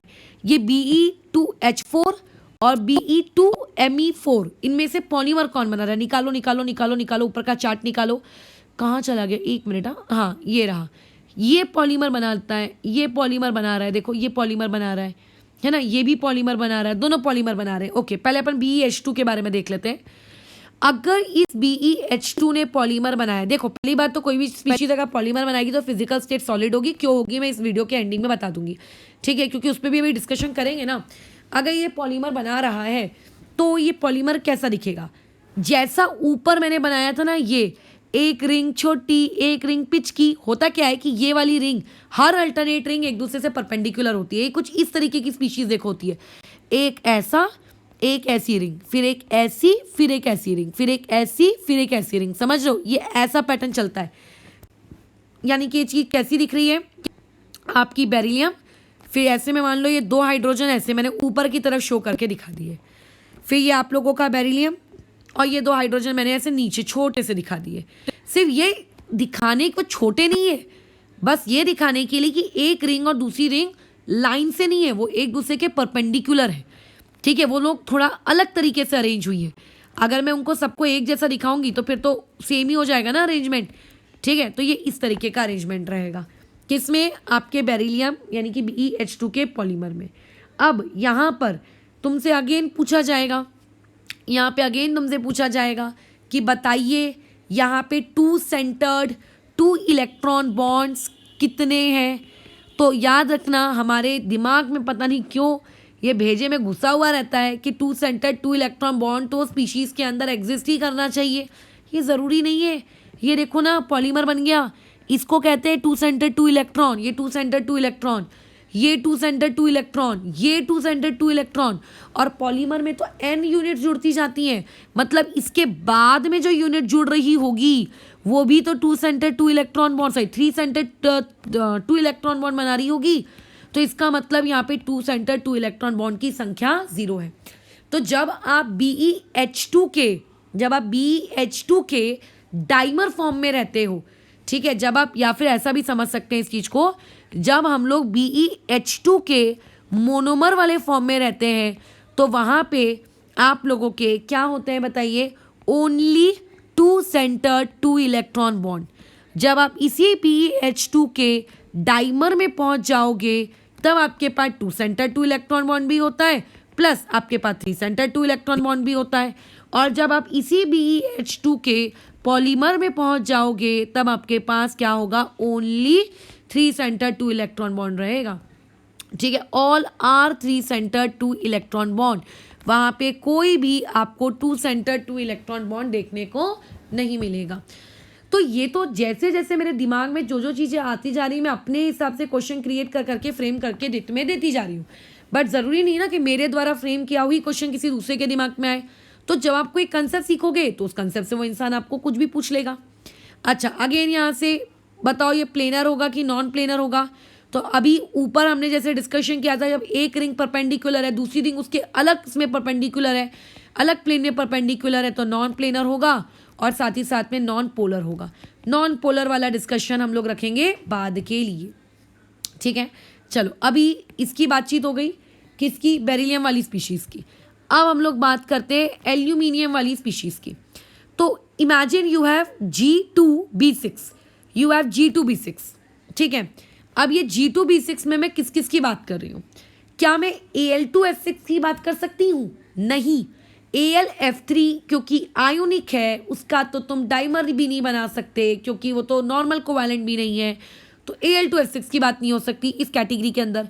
यहाँ पे हम Al2Cl6 की बात करेंगे, यहाँ पे हम Al2Br6 की बात करेंगे, यहाँ पे हम Al2I6 की बात करेंगे, यहाँ पे हम लोग गैलियम 2Cl6 की बात करेंगे, ठीक है। एक बार देख लेते हैं ऊपर चार्ट को रिकॉल करके, कहाँ है हमारा चार्ट, कहाँ गया, एल्यूमिनियम ऊपर था आई थिंक, हाँ। तो देखो AlCl3 डाइमर बनाएगा, डाइमर मतलब 2 यूनिट जुड़ जाएगी, मतलब 2 यूनिट जुड़ गई, AlCl3 plus AlCl3 equal to Al2Cl6। तो Al2Cl6, Al2Bl6, Al2I6 तीनों एग्जिस्ट करते हैं, बट पॉलीमर सिर्फ और सिर्फ AlCl3 का ही एग्जिस्ट करता है, ठीक है। सिर्फ पॉलीमर से किसका एग्जिस्ट करता है, AlCl3 का, ओके। तो अगर कोई तुमसे पूछे कि इन जनरल ये स्ट्रक्चर कैसा दिखेगा, तुम बोलोगे कि ग्रुप जी के पास ये बॉन्डेड एटम्स, और उसके बाद इस ग्रुप जी का वैकेंट ऑर्बिटल, ये बाजू का एक ग्रुप जी और इसके ये बॉन्डेड एटम्स, और यहाँ पे ये इसका एक बॉन्डेड एटम और यहाँ इसका vacant orbital. Chlorine, bromine, iodine सभी के पास लोन पेयर होंगे, ये अपना लोन पेयर यहाँ देंगे, ये अपना लोन पेयर यहाँ देंगे, और वहाँ पे बन जाएगा आप लोगों का बॉन्ड, वहाँ पे बन जाएगा आप लोगों का बॉन्ड, बराबर है। वहाँ पे क्या बन जाएगा, आप लोगों का बॉन्ड। तो यानी कि ये स्ट्रक्चर कुछ इस प्रकार से लिखा जा सकता है, ए बी, ए यहाँ पे बी, ये कोऑर्डिनेट बॉन्ड के साथ ए, इधर में एक बी, इधर में एक बी, फिर इधर पे एक बी, और इसका इस बी के साथ कोऑर्डिनेट बॉन्ड। अब तुमसे इस पे सवाल पूछेगा, क्या AlCl3 इलेक्ट्रॉन डेफिशिएंट था, तुम बोलोगे हाँ। क्या उसका डाइमर इलेक्ट्रॉन डेफिशिएंट है, तुम बोलोगे नो, ठीक है। यानी कि ये स्पीशीज़ आप लोगों की इलेक्ट्रॉन डेफिशिएंट स्पीशीज़ नहीं है। क्या ये स्पीशीज़ प्लेनर है? नहीं, क्योंकि अब यहाँ पे हाइब्रिडाइजेशन क्या हो गई है, sp3, तो ऑब्वियसली ये मॉलिक्यूल आप लोगों का क्या है, नॉन प्लेनर मॉलिक्यूल है, और ये साथ ही साथ में नॉन पोलर है, ठीक है। ये साथ ही साथ में नॉन पोलर है। अभी तक मैंने जितना तुम लोगों को बताया उस मेरी सारी बातचीत से कम तुम्हारे भेजे में ये बात तो शायद तुमने डिड्यूस कर ली होगी कि मॉलिक्यूल ना अभी तक अपन जितने भी बना रहे हैं ना, सारे मॉलिक्यूल सिमेट्रिकल है। तो कम से कम अगर तुम ये डिड्यूस कर चुके हो तो एक बात याद रख लेना। फिलहाल वैसे तो ये चीज़ मैं डाइपोल मोमेंट में वापस से सिखाती, बट अभी बता दे रही हूँ, जितनी भी सिमेट्रिकल चीज़ें होती हैं ना उनके डाइपोल मोमेंट 0 होता है, इसीलिए। और जिनके डाइपोल मोमेंट 0 होते हैं वो नॉन पोलर होती हैं, सिमेट्रिसिटी, ये याद रखना। अच्छा, अब इसमें कोई तुमसे पूछेगा यहाँ पे कितने टाइप के बॉन्ड पाए जाते हैं, तो ये आपका नॉर्मल कोवैलेंट बॉन्ड है। ये आपका नॉर्मल कोवैलेंट बॉन्ड है, ये आपका नॉर्मल कोवैलेंट बॉन्ड है, ये आपका कोऑर्डिनेट बॉन्ड है, ये आपका नॉर्मल कोवैलेंट बॉन्ड है। अब इतना तो हमको पता ही है कि आपके जो नॉर्मल कोवैलेंट बॉन्ड होते हैं ये आपके टू सेंटर्ड, टू इलेक्ट्रॉन वाले बॉन्ड होते हैं, और जो कोऑर्डिनेट बॉन्ड होते हैं वो भी टू सेंटर्ड टू इलेक्ट्रॉन होते हैं। यानी कि माना कि यहाँ पे दो टाइप की बॉन्डिंग है, लेकिन यहाँ पे सारे के सारे two center two electron bonds हैं। यहाँ पे three center two electrons bonds की संख्या 0 है। यहाँ पे इनकी संख्या कितनी है? 0 है। यहाँ पे इनकी संख्या कितनी है? 0 है। ठीक है, समझ रहे हो? अच्छा, तो मेरे हिसाब से अभी चीज़ें थोड़ी थोड़ी शायद से दिमाग में जा रही होंगी। ऐसे वो तुमसे किसी भी चीज़ का टाइमर बनाने को पूछ सकता है। आई डोंट थिंक कि कोई दिक्कत आनी चाहिए। ठीक है, अच्छा, अब इसमें से सिर्फ और सिर्फ इसका पॉलीमर एग्जिस्ट करता है। ठीक है, 3 के हैलोजन में से, तो उसका पॉलीमर की शक्ल बना लेते हैं कि अगर AlCl3, ठीक है, अगर AlCl3 का पॉलीमर एग्जिस्ट करता, ठीक है, वैसे तो पॉलीमर वाले स्टेट में वो सॉलिड स्टेट में होता है, अगर इसका पॉलीमर एग्जिस्ट करता, अगर इसकी एन यूनिट्स आपस में ज्वाइन होती तो ये चीज़ कैसी दिख रही होती? अब ध्यान से समझेंगे। ये एल्यूमिनियम की जो पॉलीमर स्टेट होती है वो कुछ इस प्रकार से रहती है। एल्यूमिनियम का एक क्या रहेगा? नॉर्मल बॉन्ड रहता है क्लोरीन के साथ। एक मान लेते हैं उसने बना लिया इस तरीके से कोऑर्डिनेट बॉन्ड, ये रह गया आपका कोऑर्डिनेट बॉन्ड। फिर वो जो इधर से नॉर्मल है वो इस तरह से कोऑर्डिनेट बनाया हुआ रहेगा एल्यूमिनियम के साथ। जो इस तरह से कोऑर्डिनेट है वो इस तरह से इस एल्यूमिनियम के साथ नॉर्मल रहा होगा, और उस एल्यूमिनियम के आगे जाके और बॉन्ड्स तो बनेंगे ही बनेंगे।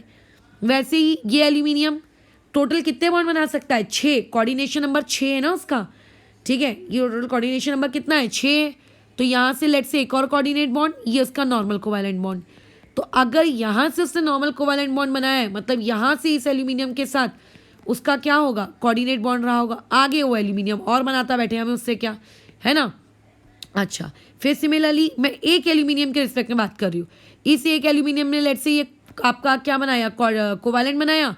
ये वाले एल्यूमिनियम ने कोऑर्डिनेट बनाया। ठीक है, किसके साथ? क्लोरीन के साथ। फिर ये क्लोरीन वालों के साथ इसने ज़रूर क्या बनाया होगा? कोऑर्डिनेट बना लिया होगा, इसने नॉर्मल बना लिया होगा। तो इस प्रकार का आपको स्ट्रक्चर देखने को मिलता है।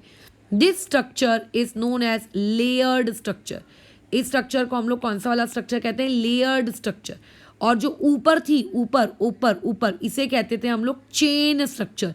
चेन आपस में लंबी लंबी फैली हुई नहीं रहती। यहाँ पे ये आपकी चीज़ें कैसी रहती हैं? फैल गई हैं लेयर्स में। यहाँ पूरा डायमेंशन बढ़ रहा है इसका, अलॉन्ग द पेपर बढ़ता जा रहा है, बढ़ता जा रहा है, बढ़ता जा रहा है।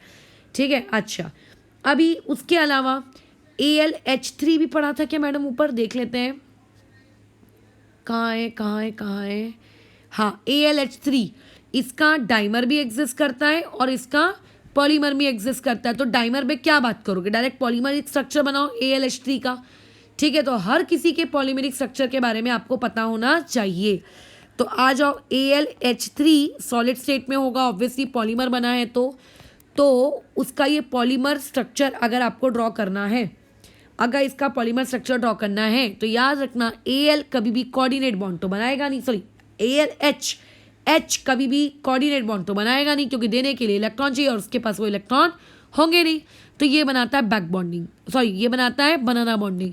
ये ऐसे, ये इस एल्यूमिनियम के साथ, फिर ये एक और हाइड्रोजन, ये इसके साथ, फिर यहाँ पे एल्यूमिनियम टोटल 6 बॉन्ड बनाता है, ये एक और हाइड्रोजन, ये ऐसा, ये एक और हाइड्रोजन, ये ऐसा, ये एल्यूमिनियम, फिर ये 6 बॉन्ड बनाता है, तो ये एक हाइड्रोजन, ये एक हाइड्रोजन।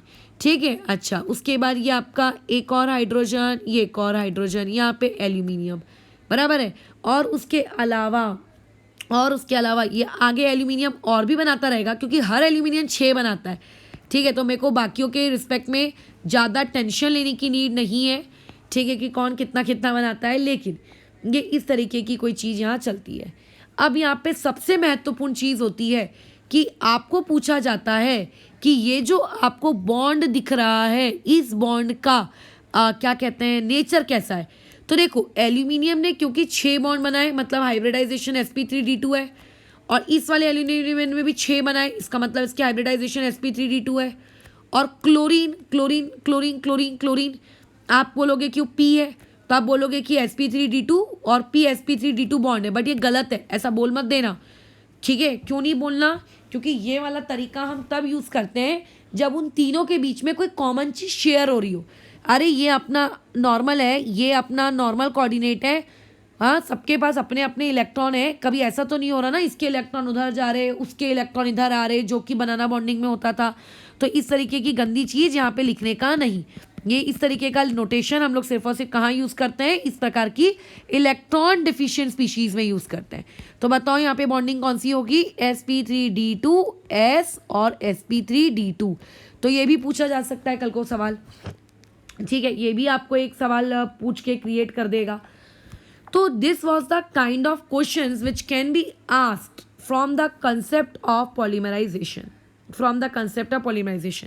अब हाइड्रोजन के बदले मिथाइल, इथाइल, प्रोपाइल कुछ भी हो सकता है, ठीक है, मिथाइल, इथाइल, प्रोपाइल कुछ भी हो सकता है, ठीक है। मुझे कोई क्या कहते हैं आपके मिथाइल से या हाइड्रोजन से कोई पर्सनल लगाव नहीं है, कुछ भी मतलब कुछ भी, कोई भी स्पीशीज़ जो इलेक्ट्रॉन डोनेट करने में असक्षम है वो स्पीशीज़ यहाँ पर हो सकती है, ठीक है, वहाँ पे ये स्पीशीज़ हो सकती है। अगर यहाँ मिथाइल होता तो यहाँ बीच में S की जगह पे क्या हो जाता? sp3 हो जाता। यहाँ पे S की जगह पे क्या हो जाता? sp3, ठीक है। यहाँ तक मेरे हिसाब से बात समझ में आई होगी। आई डोंट थिंक इसमें कोई कन्फ्यूजन रहेगा। चीज़ों को थोड़ा एक बार खुद प्रैक्टिस करके देखना तो बराबर बनता, सब बनता, उसमें कंफ्यूज होने के लायक कोई चीज़ है ही नहीं जो मैं तुम्हें बताऊं। अच्छा, एक और चीज़ यहाँ पे मैं लिखना भूल गई हूँ, कहाँ गया ये?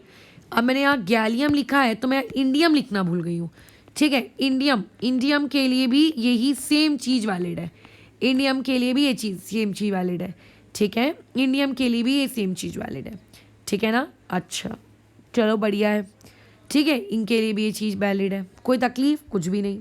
अच्छा अब आगे जाते हैं, हम लोग नेक्स्ट चीज़ों में बढ़ते हैं अपना आगे आगे एक और। अब हम लोगों को ये पढ़ना है कि जो आपके ये होते हैं ना, क्या नाम है इनका, हैलोजेंस भी पॉलीमर बना सकते हैं, ठीक है, हैलोजेंस भी पॉलीमर बना सकते हैं। तो जब हैलोजेंस यदि पॉलीमर बनाएंगे तो हैलोजेंस के बनाए हुए पॉलीमर्स कैसे दिखेंगे, ठीक है, हैलोजेंस के बनाए हुए पॉलीमर्स आप लोगों के कैसे दिखने वाले हैं वो हम लोगों को अभी लास्ट पार्ट में वो वाली चीज़ स्टडी कर लेनी है, ठीक है। बस अभी 10 या 15 मिनट में फिर ये वाला लेक्चर हम लोगों का ख़त्म हो जाएगा। बाकी तो मैं उसके सब पार्ट्स बना के उसको ऑलरेडी ख़त्म कर ही चुकी हूँ। तो अभी हैलोजेंस में देखो, फ्लोरीन आपका पॉलीमर नहीं बना सकता। क्यों नहीं बना सकता? एज वी डिस्कस, कोवैलेंसी नामक एक बला होती है जिससे हमें पता चलता है कि आपके बेचारे फ्लोरीन की कोवैलेंसी मात्र एक है, वो एक ही बॉन्ड बना सकता है।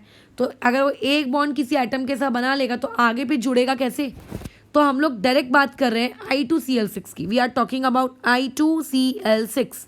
तो I2Cl6 वाली चीज़ देखिए कैसी दिखने वाली है आपके पास।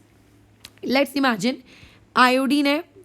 अब देखो 2 आयोडीन है तो 2 आयोडीन बना लिए, 6 क्लोरीन है तो इक्वल डिस्ट्रीब्यूशन कर दिया, ये एक क्लोरीन, ये एक क्लोरीन, और लेट्स इमेजिन ये मेरा दूसरा क्लोरीन, यहाँ पे ये अगेन ये 2 क्लोरीन, और लेट्स इमेजिन मेरा तीसरा क्लोरीन मैं नीचे लगाऊंगी, यहाँ पे ये मेरा वैकेंट ऑर्बिटल, यहाँ पे मेरा वैकेंट ऑर्बिटल, ठीक है। अच्छा अब तुम्हें तो पता है कि आयोडीन के पास टोटल 7 इलेक्ट्रॉन्स रहते हैं आउटर मोस्ट ऑर्बिट में, तो बॉन्ड तो 3 ही के बनाए। अब कई को लगेगा नहीं मैडम 6 के बॉन्ड बनाए। अरे गधो, 6 में एक क्लोरीन ने भी तो दिया है, आयोडीन ने तो 3 ही दिए है ना, तो बचे हुए 4 कहाँ हैं? तो बचे हुए 4 यहाँ हैं लोन पेयर के फॉर्म में, ये लो लोन पेयर के फॉर्म में। तो अभी तक हम जितने भी डाइमर वगैरह बना रहे थे वहाँ कभी किसी के ऊपर लोन पेयर नहीं था, यहाँ पे लोन पेयर है। अब क्या होगा? क्या लोन पेयर चला जाएगा क्या उनके वैकेंट ऑर्बिटल में? नहीं, क्लोरीन के लोन पेयर्स जाएंगे, आयोडीन के लोन पेयर्स नहीं जाएंगे, ये ऐसे, ठीक है। ये आपका स्ट्रक्चर। अभी आप ये बताइए कि डाइमर बनने के बाद इसकी हाइब्रिडाइजेशन क्या हुई? तो आप देखो टोटल सिग्मा बॉन्ड्स आपको कितने दिख रहे हैं? 4 प्लस 2 लोन पेयर यानी कि 6। तो hybridisation will be what? sp3d2। तो I2Cl6 में हाइब्रिडाइजेशन कितनी है? sp3d2। अच्छा अब जब sp3d2 आप लोगों की हाइब्रिडाइजेशन होती है तो उस चीज़ को क्या कहते हैं हम लोग? उसकी शेप को स्क्वायर प्लेनर। और ये स्पीशीज़ आप लोगों की कैसी होगी? ये स्पीशीज़ होगी नॉन प्लेनर। बराबर। ये स्पीशीज़ कैसी होगी, नॉन प्लेनर, बराबर, ठीक है। तो ये हम लोगों ने एक और हैलोजन नामक स्पीशीज़ का बना के रख लिया। अच्छा, अब उसके अलावा एक का बना लेते हैं जो ऑक्सीजन के नीचे आता है, TeF4, टेरिलियम, ठीक है, TeF4। तो टेरिलियम लेट्स से आपका सेंट्रल एटम है, उसने 4 फ्लोरीन के साथ लेट्स इमेजिन ये बॉन्ड बनाया है। मैं सारे स्ट्रक्चर्स VSEPR थ्योरी के अनुसार बना रही हूँ, ठीक है, क्योंकि मैंने पहले ही सोच लिया था कि अच्छा हाँ TeF4 यानी कि सल्फर फैमिली, सल्फर फैमिली यानी कि 6 बॉन्ड्स, 6 बॉन्ड्स यानी कि आप लोगों की कौन सी हाइब्रिडाइजेशन, 4 बॉन्ड बना चुका है, और 5 और 6 2 इलेक्ट्रॉन्स, यानी कि क्या sp3d2, बराबर, sp3d2। तो मैंने पहले ही उसको सब थ्योरी के अकॉर्डिंग बनाया। अच्छा, अब यहाँ पे आपका एक और टेरिलियम होगा, यहाँ पे फ्लोरीन होगा, यहाँ पे फ्लोरीन होगा, यहाँ पे फ्लोरीन होगा, यहाँ पे टेरिलियम होगा, फ्लोरीन होगा। ये लेट से उसका लोन पेयर। अब तुम तो जानते हो कि यहाँ पे वैकेंट ऑर्बिटल होगा, ये वाला फ्लोरीन अपने इलेक्ट्रॉन्स यहाँ दे देगा, ये ऐसे। वैसी ये चीज़ अभी कितने बार चलती जाएगी, n टाइम्स चलती जाएगी। ये आपकी चीज़ कैसी चलती जाएगी, n टाइम्स, ठीक है, क्योंकि मैं इसमें बात कर रही हूँ कि अगर TeF4 का आपके पास पॉलीमर होता तो, अगर TeF4 का आपके पास पॉलीमर होता तो उसकी बातचीत यहाँ चल रही है, बस खत्म। तो इतने पॉलीमर्स आप लोगों के पास थे, जिसमें ये टेरिलियम वाला पार्ट उतना एज सच इम्पॉर्टेंट नहीं है। ज़्यादा चीज़ें जो इम्पॉर्टेंट हैं देखो, वो हैं आप लोगों के क्या नाम है, बेरिलियम एल्यूमिनियम वाले पार्ट। उसमें ये ज़्यादा ज़रूरी है कि किसमें कौन सा सेंटर का बॉन्ड पाया जाता है, 3 सेंटर है, 2 इलेक्ट्रॉन है, हाँ, और एक गलती जो मुझसे हुई थी मैं भी बता रही हूँ वाली चीज़, कौन सा वाला बॉन्ड पाया जाता है, ये सब इंपॉर्टेंट है, और किसमें कितने बॉन्ड्स हैं, ये टेरिलियम वगैरह चीज़ कैसा है। ऐसे तो तुम इनफाइनाइट पॉलीमर्स बनाते बैठोगे, तो इनफाइनाइट पॉलीमर्स बनाने का पढ़ने का वक्त तो नहीं है ना, सिलेबस एकदम रिसर्च फील्ड में तो जाना नहीं है, ठीक है। अच्छा, तो आगे बढ़ते हैं अभी।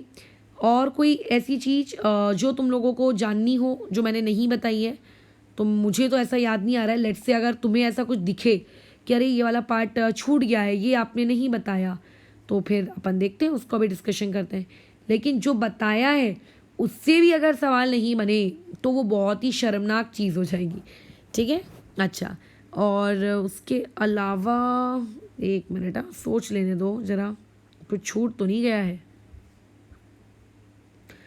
नहीं, बाकी तो मैं सब बता ही चुकी हूँ कि कौन प्लेनर कौन नॉन प्लेनर, I2Cl6। हाँ, इसमें एक चीज़ है, ये पार्ट छूट गया था मुझसे, ये पार्ट मुझसे छूट गया था, Fe वाला पार्ट बाकी रह गया था, ठीक है, ये Fe वाला पार्ट आप लोगों का बाकी रह गया है, ठीक है। इस वाले पार्ट को हम लोग देख लेते हैं जल्दी से। देखो, Fe वाले चीज़ में आते हैं, 2 पढ़ेंगे, एक पढ़ेंगे Fe2Cl4 और दूसरा पढ़ेंगे Fe2Cl6, बराबर। देखो, मैं डायरेक्ट स्ट्रक्चर बना रही हूँ, अब तक तो तुम्हें आदत हो जानी चाहिए। ये यहाँ पे क्लोरीन, यहाँ पे Fe, यहाँ पे क्लोरीन, ये वाला क्लोरीन यहाँ होगा, और उसके बाद 4 चाहिए ना, अच्छा, एक यहाँ होगा, ये ऐसा, ठीक है, ये वाली चीज़ ऐसी दिखेगी, ओके। यहाँ पे एक कोऑर्डिनेट बॉन्ड, यहाँ पे एक कोऑर्डिनेट बॉन्ड, ठीक है। अच्छा, अब अगर तुम्हें पूछोगे कि ये कौन है, तो साफ साफ दिख रहा है इलेक्ट्रॉन डेफिशिएंट स्पीशीज़ है, ठीक है, और साथ ही साथ में प्लेनर भी है, और क्योंकि सिमेट्रिकल है तो ये आप लोगों की नॉन पोलर भी हो गई। अब इसी में आ जाते हैं हम इधर Fe2Cl6 में। तो Fe2Cl6 में ये आपका Fe है, इधर पे क्लोरीन है, यहाँ पे एक और क्लोरीन बना लिया, मान लेते हैं मैंने, ये एक क्लोरीन है, यहाँ पे एक और क्लोरीन है, यहाँ पे एक और Fe है, ये इस तरीके से स्ट्रक्चर, ठीक है। अच्छा, ये मान लेते हैं कोऑर्डिनेट बॉन्ड, और मान लेते हैं ये वाला एक कोऑर्डिनेट बॉन्ड, ये ऐसे, एक मिनट, ये यहाँ आएगा ना, 2 मिनट, हाँ, ये बना लिया स्ट्रक्चर, ठीक है। अब साफ साफ देखो, क्या ये स्पीशीज़ इलेक्ट्रॉन डेफिशिएंट है, नो, ये अभी इलेक्ट्रॉन डेफिशिएंट नहीं है क्योंकि उसने 4 बॉन्ड बना लिए हैं। क्या ये सिमेट्रिकल है, हाँ, ये सिमेट्रिकल है। अगर ये सिमेट्रिकल है तो अभी भी ये क्या रहेगी, आपकी नॉन पोलर रहेगी। लेकिन क्या ये प्लेनर है, नहीं, अब ये प्लेनर नहीं है, ठीक है। अभी क्या ये प्लेनर है, नहीं, अब ये प्लेनर नहीं है, ये बात आप याद रखोगे, अब ये प्लेनर नहीं है। और ठीक है, और इसके अलावा देखो यार, इसके अलावा वाली तो कोई चीज़ है नहीं। इवन मैं जो बोल रही हूँ ना कि वो मुझसे एक गलती हो गई थी, वो गलती भी गलती नहीं है। नहीं, वो एक्चुअल में कुछ नहीं। अगर मैं उसको एक बार चीज़ कंफर्म कर लूँगी और उसके बाद मैं तुम्हें उस पर कुछ कमेंट करूँगी। अभी कमेंट करना ठीक नहीं है फालतू के, ठीक है। अच्छा, अब उसके बाद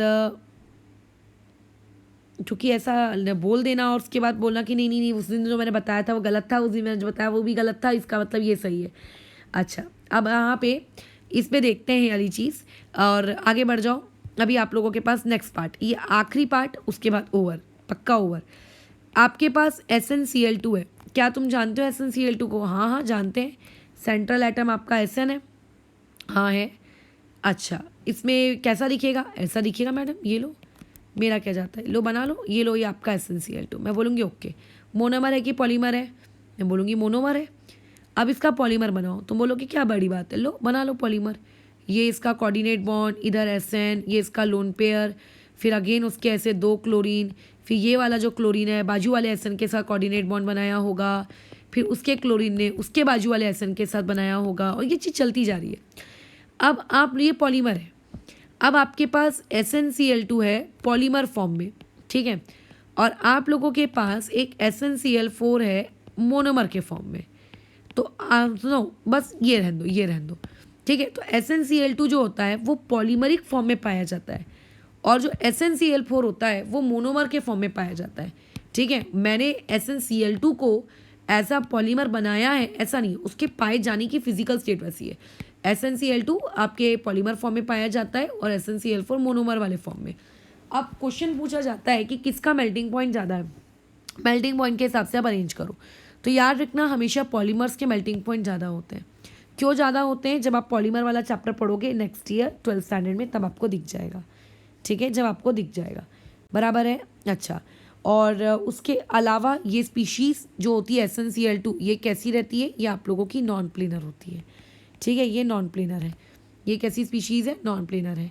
और उसके अलावा ये और तो कुछ ऐसा पार्ट नहीं है, बस, ठीक है, ख़त्म। तो यहाँ पे हम लोगों का ओवर होता है। एंड वन मोर थिंग, ये बॉन्ड कैसा, मतलब ये अगर पूछेगा ये कैसी ब्रिजिंग है, यहाँ पे किस प्रकार का हाइब्रिडाइजेशन इन्वॉल्व है, हाइब्रिडाइजेशन यहाँ कौन सा है? तो यहाँ पे आप बोलोगे कि हाइब्रिडाइजेशन Sn का, सिर्फ Sn के रिस्पेक्ट में देख के नहीं बोलने का, पूरा लंबा कैसा है, Sn कैसा है, sp3, फिर आपका फिर sp3, फिर sp3, sp3, sp3, sp3, sp3, sp3 वाली यूनिट्स एक दूसरे से जुड़ती जा रही हैं। sp3 sp3 sp3 वाली यूनिट्स एक दूसरे से जुड़ती जा रही हैं। बस हो गई कहानी ख़त्म यहीं पर। तो और तो कुछ नहीं है, बस ख़त्म हो जाता है। अब हम लोग नेक्स्ट टॉपिक जो शुरू करेंगे वो रहेगा MOT, बराबर। अच्छा, और MOT में अभी तो 1 या 2 दिन का प्रवचन ही लेक्चर रहेगा कि बेसिकली MOT क्या है, और MOT को सॉल्व करने के पहले हम लोगों को कुछ उसके बेसिक टर्म्स पता होने चाहिए कि इसके होने से ये होता है, फिर कुछ रूल्स इलेक्ट्रॉनिक कॉन्फ़िगरेशन लिखने के, हाँ सही सुना, इलेक्ट्रॉनिक कॉन्फ़िगरेशन लिखने के, एग्जैक्टली। तुमने जो सेकेंड चैप्टर में एटॉमिक स्ट्रक्चर पढ़ा था, तुम बोलोगे वहाँ पे भी तो एक इलेक्ट्रॉनिक कॉन्फ़िगरेशन सीखा था, तो वो इलेक्ट्रॉनिक कॉन्फ़िगरेशन एटम्स के लिए वैलिड होता है। अब जो हम नया इलेक्ट्रॉनिक कॉन्फ़िगरेशन लिखना सीखेंगे, जब मॉलिक्यूल बन जाता है, तो मॉलिक्यूल बन जाने के बाद फिर इलेक्ट्रॉनिक कॉन्फ़िगरेशन कैसा रहता है, तब इलेक्ट्रॉन्स मॉलिक्यूल के अंदर किस प्रकार से डिस्ट्रीब्यूटेड रहते हैं, वो पढ़ना है। तो MOT एक बहुत ही इंटरेस्टिंग सा टॉपिक है, बल्कि सबसे अच्छा टॉपिक लगेगा अभी तक का तुमको, मेरे को तो बहुत पसंद है, तुम्हारा मुझे नहीं पता। और उसके अलावा जो हम लोगों ने बेसिक बातचीत करनी थी, आयोनिक के, कोवैलेंट के, कैरेक्टरिस्टिक को तो पहले ही पढ़ चुके हैं। MOT के बाद हम जो नेक्स्ट टॉपिक पढ़ेंगे वो डायपोल मोमेंट रहेगा, और उसके बाद फिर आखिरी प्रवचन वाले टॉपिक्स रहेंगे वीक फोर्सेस, फिर हाइड्रोजन बॉन्डिंग पढ़ेंगे, और फिर पढ़ेंगे वीक फोर्सेस में डायपोल इंटरैक्शन, इस प्रकार से फिर ये चैप्टर समाप्त हो जाएगा। तो लंबा था चैप्टर, लेकिन काफ़ी इंटरेस्टिंग भी लगेगा, रट्टा मारने वाला बहुत सारा पार्ट है तुम्हारे पास, ठीक है। तो नोट्स ठीक से बनाना, और स्टार्टिंग में कुछ क्वेश्चन तुम्हें शेयर किए गए, 1 से लेके 20 तक के सवाल दिए गए हैं, इन सवालों को अटेम्प्ट करोगे और चेक करना कि कितना क्या सही है। इसके आंसर्स का डिस्कशन हम लोग नेक्स्ट वीडियो में करेंगे। अच्छा, अब जो लास्ट मैंने लिया था क्लास, उसमें मैंने एक सवाल होमवर्क में दिया था, उसका आंसर डिस्कशन कर लेते हैं, ठीक है, कहाँ है वो PDF? आई थिंक वो है नहीं, देखो ये तो 2 मिनट चेक कर लेते हैं। ये तो डिस्कस PDF है, बैक बॉन्डिंग वाली। बेंड्स रूल में दिया था क्या? नहीं, बेंड्स में भी नहीं दिया था। मैंने सिर्फ एक ही क्वेश्चन दिया था, मुझको वो याद है। सिर्फ और सिर्फ एक क्वेश्चन आपको दिया गया था, बाकी तो मैंने ज़्यादा दिया नहीं था। उसका मैं आंसर, क्वेश्चन ही नहीं दिख रहा है तो यार आंसर कैसे बताऊंगी। 1 मिनट और देख लेते हैं हम लोग, शायद मिल जाए PDF।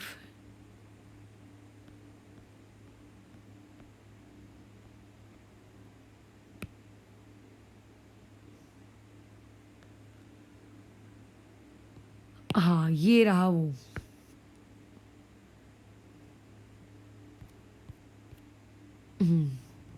ये रहा वो पार्ट, ठीक है। हाँ, ये रहा, ये वाला क्वेश्चन एक दिया था, मात्र एक सवाल।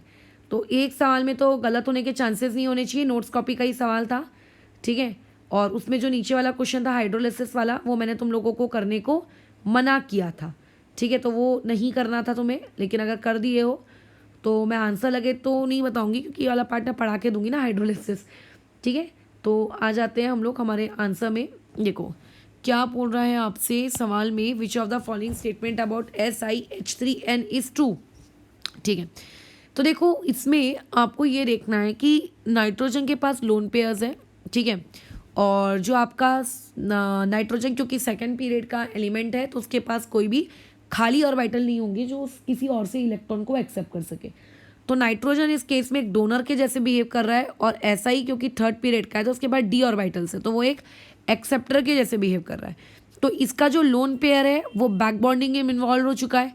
अगर इसके पास लोन पेयर इसका बैक बॉन्डिंग में इन्वॉल्व नहीं रहता तो ये हाइब्रिडाइजेशन sp3 रहती, और अगर ये हाइब्रिडाइजेशन sp3 रहती तो उसकी शेप क्या रहती, टेट्राहाइड्रल शेप रहती, या फिर शेप की बात करो तो ट्रायगोनल पिरामिडल रहती। लेकिन क्योंकि उसका एंड आपके बैक बॉन्डिंग में इन्वॉल्व है, तो उस लोन पेयर को तो हम काउंट ही नहीं करेंगे। तो मात्र 3 सिग्मा है, 3 सिग्मा मतलब sp2 हाइब्रिडाइजेशन मतलब it has trigonal planar geometry, तो ये सही है, 2 तो नहीं हो सकता। अच्छा, अब वो बोल रहा है कि एक स्ट्रॉन्गर बेस है CH3N से, ये गलत है, वो ये पुअर है। बेस वो अच्छा होता है जो अपने इलेक्ट्रॉन डोनेशन करने के लिए किसी दूसरे मॉलिक्यूल को रेडी रहे, ठीक है। यहाँ तो ये खुद के अंदर ही इलेक्ट्रॉन का डोनेशन इसने शुरू कर दिया, एक दूसरे को क्या खाक देना। सो देयरफॉर ये ऑप्शन भी गलत है। टोटल ऑफ 9 सिग्मा बॉन्ड्स, अच्छा अब 9 सिग्मा बॉन्ड्स यहाँ नहीं हो सकते, क्योंकि यहीं पर टोटल 3 दिख रहे हैं, 6, 9, 10, 11, 12, तो ये तो ऑप्शन वैसे भी नहीं हो सकता। So correct answer is first one. बाकी हाइड्रोलाइज वाला टॉपिक तो हम अलग से सीखेंगे, फिर इससे बात करेंगे। तो आज का काम हम लोगों का फिर यहाँ पे समाप्त होता है, ठीक है। नोट्स वगैरह तुम ठीक से बनाना, और ये अब तुम लोगों के आज आगे का होमवर्क है, ओके। चलो फिर ओवर करते हैं।